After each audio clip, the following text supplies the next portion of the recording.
제가 오늘 아침에 유튜브를 봤는데 어떤 바리스타가 예쁜 바리스타였어요.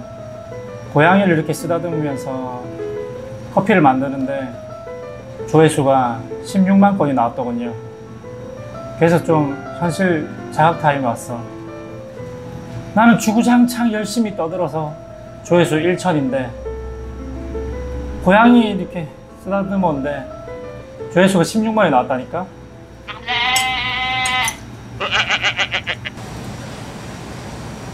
공재 여러분, 아부대장입니다. 여러분들에게 오늘도 커피를 제대로 알려드리기 위해서 왔습니다. 네, 잠시 현타가 왔지만 어쨌든 저는 떠들어대야 되는 방송이기 때문에 열심히 떠들어서 조회수를 한번 높여보도록 하겠습니다. 오늘은 무슨 이야기를 할 거냐면 이제 에스프레소 머신을 우리가 반자동 머신이라고 하잖아요. 그래서 우리가 흔히 반자동, 그러니까 뭔가 반은 자동으로 해줄 것 같은 이런 느낌을 받아가지고 핸드드립보다는 에스프레소가 좀 더 쉽지 않냐라고 하는 그런 생각들이 많은 거죠. 그래서 에스프레소로 뛰어들었다가 너무 추출이 막 엉망진창으로 나와가지고 막 에스프레소가 이렇게 어려운 거였어 라고 막 현타가 오시는 분들 위해서 오늘 한 가지 아주 중요한 사항을 알려드리도록 하겠습니다. 오늘 에스프레소 추출하는데 가장 중요한 건 뭐냐면 압력과 저항입니다. 딴딴. 압력과 저항. 이 압력은 뭐냐면 이렇게 추출 압력이죠. 물이 떨어지는 압력. 그 다음에 저항은 뭐냐면 나오는 것을 방해하려고 하는 그 저항을 말하는 거예요. 그래서 우리가 에스프레소 추출 버튼을 누르면 뭔가 물이 쫙 이렇게 나오지만 실제로 포타필터를 장착하게 되면 커피는 뭔가 천천히 쫀득하게 이렇게 쫙 이렇게 나오는 거잖아요. 이게 바로 저항 때문에 그런 거거든요. 그래서 에스프레소 추출은 압력과 저항의 밸런스가 가장 중요합니다. 이 밸런스가 깨지면 물이 막 줄줄줄 새기도 하고 추출이 아예 안 돼서 막 나오기 힘들어하는 그런 현상이 생길 수도 있는 거죠.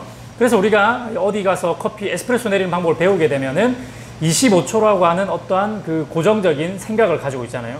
물론 25초라고 하는 그 고정관념이 그렇게 틀렸다라고 말할 수는 없지만은 모든 경우에 25초가 정답은 아니기 때문에 고정관념은 조금 벗어버리되 어쨌든 25초 전으로 나오는 것은 일단은 바람직하다고 볼 수가 있겠죠. 그래서 그렇게 나올 수 있도록 만들 수 있는 추출 압력과 이 저항과의 상관관계에 대한 아주 중요한 요소 하나를 설명을 드릴게요. 딴딴. 대부분 추출되는 속도가 빠르거나 추출되는 속도가 느려지면 뭘 신경 쓰시냐면 바로 분쇄도를 신경 쓰죠. 분쇄도. 좀 더 가늘게 분쇄를 하거나 좀 더 굵게 분쇄를 하거나 이런 방향으로 해결을 하려고 하신단 말이죠. 근데 이게 바로 함정이죠. 네, 함정이에요. 분쇄도로만 해결을 하면 되겠다라고 생각하시는 분들이 많아서 많이 실패하는 겁니다. 물론 분쇄도 가지고도 저항을 해결할 수 있습니다만은 분쇄도를 손을 대게 되면은 저항만 바뀌는 것이 아니라 우리가 먹었을 때 느낄 수 있는 그 성분들의 밸런스도 달라지게 됩니다. 가령 오늘 한 가지 힌트만 드리자면 딴딴. 분쇄도가 굵어지면 굵어질수록 향미를 표현하기 좋은 강도가 표현되는 거고요. 분쇄도가 가늘어지면 가늘어질수록 바디감을 표현하기 좋은 농도가 표현이 돼요. 그렇기 때문에 우리가 이 농도와 향미의 강도의 이 밸런스를 맞춰서 에스프레소를 맞춘다는 거죠. 세팅을. 이렇게 세팅을 딱 맞춰서 아주 내가 생각할 때 맛있는 에스프레소 세팅을 잡았는데 한 3일 지났더니 가스가 좀 부족해져서 가스로 인해서 생기는 그 저항이 줄어들게 되죠. 그래서 추출 속도가 빨라진 겁니다. 쫙 빨라진 거죠. 먹어보니까 3일 전에 그 맛이 아니야. 근데 이렇게 맛이 변한 이유는 뭐 때문이죠? 바로 가스 때문이죠. 가스. 3일 동안, 이 더운 날씨 동안 이 3일 동안 가스가 많이 빠지게 된 거죠. 그래서 가스로 인해서 저항이 줄어든 것인데 이것을 해결하기 위해서 대부분 뭘 손대냐면 분쇄도를 손대는 거죠. 분쇄도를 또 가늘게 가니까 저항은 잡혀서 추출되는 속도는 이제 정상 범위로 들어왔지만은 맛은 바뀌어버리는 거예요. 분쇄도가 더 가늘어지면 어떻게 된다고요? 맛이, 그죠?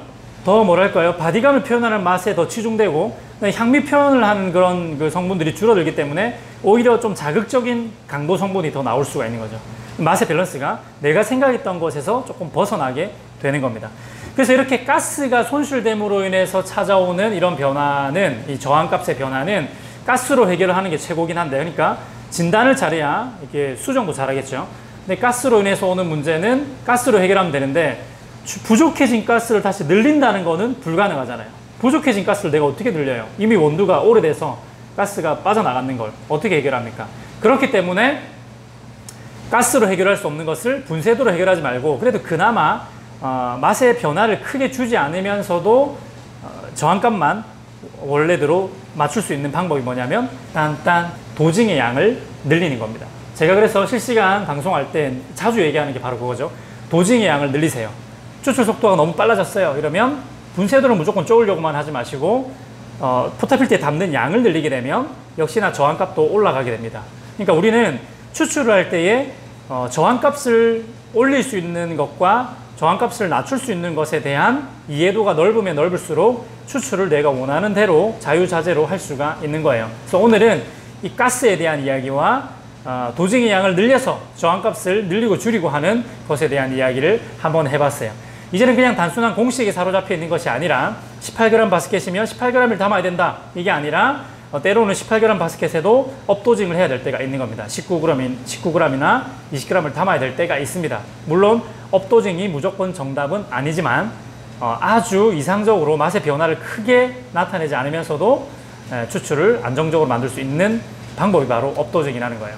제가 오늘은 하나의 테크닉을 알려드린 건데 다음에 또 다양한 여러 가지 재밌는 이야기를 가지고 추출에 대해서 하나하나 파헤쳐 보도록 하겠습니다. 딴딴. 네, 다음에 또 돌아올게요. 열심히 공부하고 재밌게 행커 하기를 바랍니다. 행커. 딴딴. 구독과 좋아요 눌러주세요.